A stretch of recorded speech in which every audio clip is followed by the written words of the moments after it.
So the big news is out. Pope Francis passed away on April 21st. Yes, and the Vatican didn't waste time. They've announced the Papal Conclave.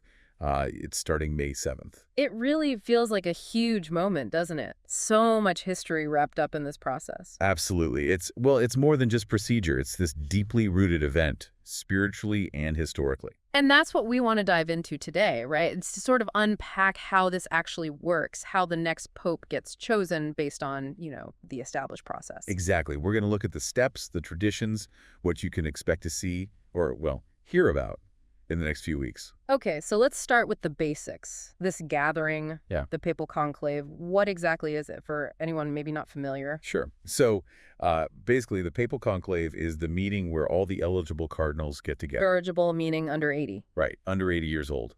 And they gather in total secrecy to elect the next pope. It's very closely guarded. That's the key. And do we know how many cardinals are involved this time? It's a pretty big group, yeah, Yeah. reflecting the whole global church. It is. We're looking at about 135 cardinal electors expected to be there. Wow, 135. And what's really interesting, I think, is the influence of the last pope. A huge chunk of them, 108, were actually appointed by Pope Francis. 108 out of 135? That's significant. It really is. And they come from 71 different countries, 10 from the U.S. alone. So that makeup, it's definitely something to keep in mind as they start deliberating. Okay, so the date is locked in, Wednesday, May 7th. Why that specific timing? Is there a rule? Yeah, there is. Church law is pretty clear on this. The conclave has to start sometime between 15 and 20 days after the Pope passes away. Ah, okay. So April 21st, May 7th fits right in that window. Exactly. Right in the required time frame. So May 7th arrives. What's that first day like for these cardinals? Walk us through it. Well, the first day is really about transition. It's about separating from the outside world, setting the stage. Isolation, baby. Total isolation, yes. To create that environment for, focused decision-making. It kicks off with a morning mass in St. Peter's Basilica. Then in the afternoon, they have this solemn procession. All the cardinal electors walk together into the Sistine Chapel. The Sistine Chapel. I mean, what a location for this. Must be intense. Security must be tight, too. Oh, absolutely. Before they even go in, the whole chapel is meticulously checked, swept for bugs, any recording devices, anything that could link to the outside. Right. Maintaining that secrecy. It's paramount. And it's interesting, historically, they used to literally lock the cardinals inside the Sistine Chapel, like brick up the doors sometimes. No way. Really? Yeah. Now it's a bit more comfortable, let's say. They stay at the Santa Marta house, which is nearby in Vatican City. Pope Francis actually lived there. Okay, so they sleep there, but the voting is in the Sistine Chapel. Correct.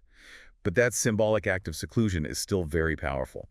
Once they're all inside the chapel for the voting, those huge bronze doors are closed and sealed. It's quite dramatic. And then the voting starts? Yes. The first vote happens that very first afternoon. Now, before that first ballot, haven't they already been talking, these general congregations? That's right.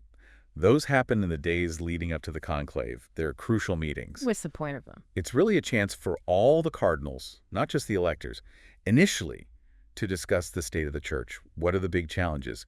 What qualities does the next pope need? It's where they start to, float names, get a feel for potential candidates. So kind of like preliminary discussions, setting the agenda almost. Exactly. Laying the groundwork before the formal voting starts. Okay, so voting begins. How many votes does someone actually need to win? You need a 2/3 plus 1 majority. 2/3 plus 1. Yes. That specific requirement was reinforced by Pope Benedict XVI. It's designed to make sure there's a really solid consensus behind the chosen candidate, not just a slim majority. That makes sense. And the secrecy we talked about, it's not just suggested, it's enforced, right? Right. With a serious penalty. Oh, absolutely. Before any voting starts, every single cardinal takes a formal oath. They swear to maintain absolute secrecy about everything that happens inside. And the penalty, if they break it. Excommunication. Wow. That is serious. It underscores how incredibly confidential and sacred they consider this process. Okay, so walk us through the actual physical act of voting. It sounds very ritualistic. It really is. It's very deliberate. Each cardinal gets a ballot paper. They write the name of their chosen candidate on it, but they have to try and disguise their handwriting. To keep it anonymous. Exactly. Then, one by one, in order of seniority, they walk up to the altar. Okay. They hold up their folded ballot, place it on this little plate, a paten, and then they tip the paten so the ballot slides into a large, sort of chalice-shaped urn. A very tangible, deliberate process for each vote. Who counts them? 3 cardinals are chosen randomly, by lot, just before the voting starts. They act as the scrutineers. Scrutineers. Okay. They sit at a table near the altar. Their job is to open each ballot, read the name aloud, and record it. As each ballot is read and counted, another scrutineer pierces it with a needle and threads it together with the others. Threading them together. Interesting detail. Yeah. And there's even a provision if a cardinal is too sick to be in the chapel. There's a special, quite ornate urn that can be taken to them. They vote, and the ballot is brought back to be counted with the others. They've thought of everything. So after that first vote on day 1, what happens to the ballots? This is where the smoke comes in, right? Correct. After the votes are counted and recorded, all the ballots from that session are put into a special stove inside the Sistine Chapel. And burned. Yeah. Now, if that vote didn't produce a winner, if no one reached the 2/3 plus 1 threshold, they add a chemical to the fire. Ah, that's how they get the color. Yes. That chemical produces thick, black smoke, the fumata nera, which pours out of the chimney on the chapel roof. And that's the signal to the world watching outside. No pope yet. That black smoke. Such an iconic image. So if day 1 ends with black smoke, what happens next? Then the process continues. On the following days, they typically hold 4 rounds of voting. 2 ballots in the morning, 2 in the afternoon. Okay, a faster pace. A bit faster. And again, if the morning votes don't result in an election, you'll see black smoke around, say, midday. If the afternoon votes are also inconclusive, more black smoke goes up in the early evening. It sounds like it could drag on a bit if they're deadlocked. Do they just keep voting indefinitely? Well, there's a built-in pause. If after 3 full days of voting, after that first afternoon vote, plus 3 days of morning and afternoon sessions, there's still no pope. Yes. They take a break for a day. A cooling off period. Sort of. It's meant for prayer, more informal discussion, maybe private conversations between cardinals. And there's also a brief spiritual exhortation, like a short reflection, given by the senior cardinal deacon. Just a moment to refocus. And then back to voting. Then back to the voting pattern, yes, until someone reaches that magic number. It's fascinating to think how long these things could take. Have there been really long ones historically? Oh, definitely. The record holder is, I think, from the 13th century. The election of Pope Gregory X took almost 3 years. 3 years? How did they even manage that? It involved locking them in, restricting food, extreme measures. Yeah. Thankfully, recent conclaves have been much, much shorter. Right, like Pope Francis. That was pretty quick, wasn't it? Very quick. Pope Francis was elected on the 5th ballot. Took about 24 hours in 2013. Pope Benedict XVI in 2005 was on the 4th ballot, also just 2 days. And Pope John Paul II in 78 took 8 ballots, again, over 2 days. So recent history suggests it probably won't be a marathon. Probably not, but you never know. The dynamics are unique each time. Okay, so let's fast forward. They voted, maybe paused, voted again. And finally, someone hits that 2/3 plus 1 mark. What happens in that exact moment? Right, so the counting finishes, and it's clear someone has the necessary majority. The dean of the College of Cardinals, who is the senior cardinal bishop, then approaches the elected cardinal. And asks him directly. Yes, he formally asks him, in Latin, do you accept your canonical election as Supreme Pontiff? And the response? If he accepts, he simply says, again, usually in Latin, accepto, I accept. Accepto. And just like that, he's Pope. At that precise moment of acceptance, yes, he becomes the Bishop of Rome, the Pope. Then the dean asks him what name he will take. Choosing the papal name, that must be a big decision too. Are there popular choices or symbolic ones? There are definitely patterns. John is the most common, used 21 times. Then you have names like Gregory, Benedict, Clement, Leo, used many times. Any really unusual ones? Oh, yeah. There are some only used once, like Simplicius, Hilarius, Zosimus. Kind of reflects different eras. And of course, Pope Francis choosing Francis was the first. No pope had ever chosen that name before him. Yeah. Very significant. Okay, so he says accepto. He chooses his name. Now what? The smoke signal, right? White smoke this time. Exactly. The ballots from that final successful vote are burned again in the stove. But this time, they don't add the chemical. So it just burns naturally? Right. Producing white smoke. The fumata bianca. That's the signal everyone's been waiting for. The white smoke.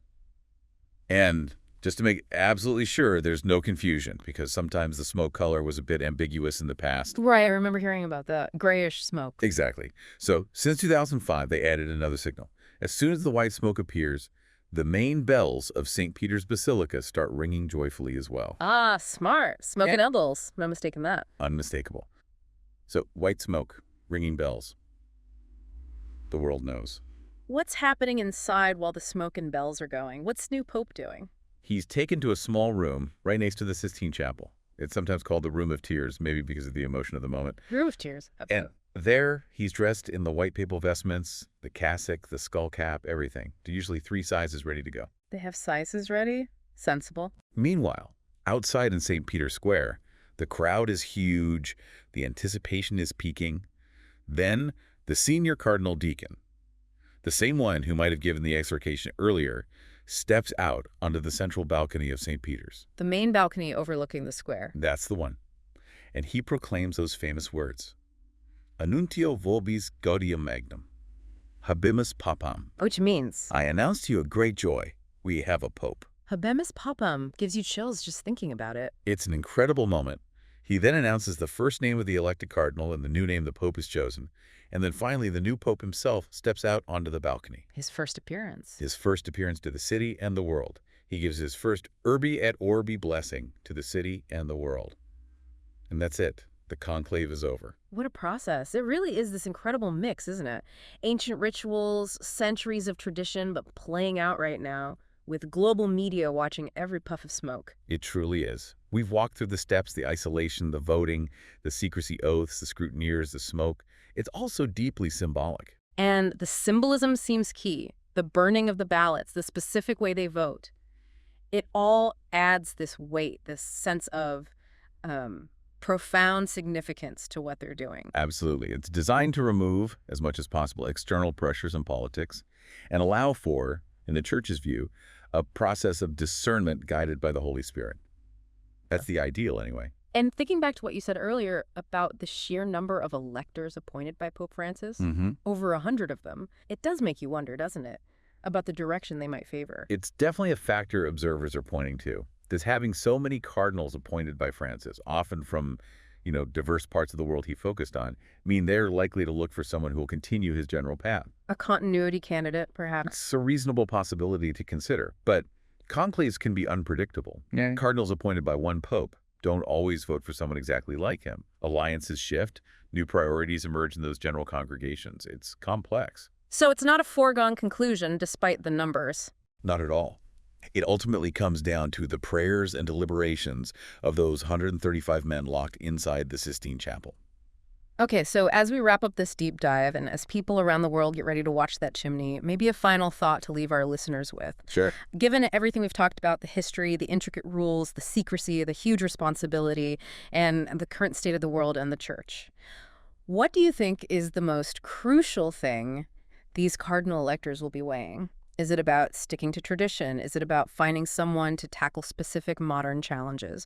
What's the core question they're trying to answer? That's the multi-billion-dollar question, isn't it? Is it continuity versus change, theology versus pastoral ability, a manager versus a prophet? I suspect it's a mix of all those things. They're looking for someone they believe can lead a global institution of over 1 billion people, navigate immense challenges, and, from their perspective, be a faithful spiritual guide.